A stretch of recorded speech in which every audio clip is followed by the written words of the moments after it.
केला चढ़ी कि न बोलो छठी माई के केला चढ़ी कि न बोलो छठी माई के आ काहे रख दिहल तू जुठियाई के केला चढ़ी कि न बोलो छठी माई के केला चढ़ी कि न बोलो छठी माई के फल चढ़ी कि न।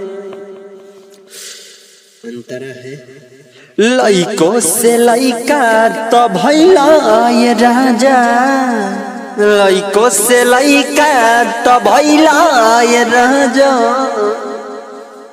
फल फूल किनल रहे मार्केट से ताजा, फल फूल किनल रहे मार्केट से ताजा।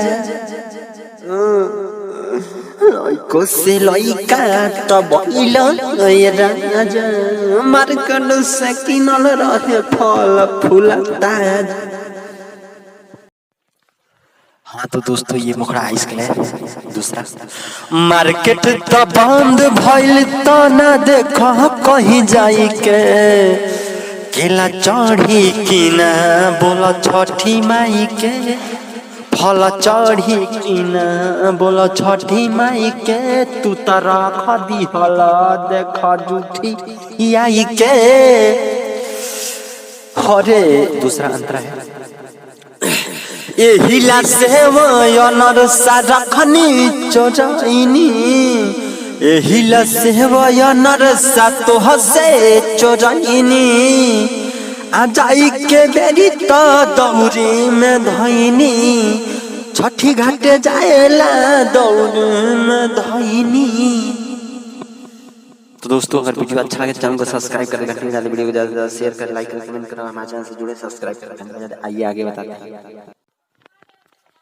बरता खीस अब सुना मनीष कहे रख दिहला ना बताई के केला चढ़ी कि न बोलो छठी माई के केला चढ़ी कि न रितेश छठी माई के काहे रख दिहला तू जुठियाई के केला चढ़ी कि न बोलो छठी माई के केला।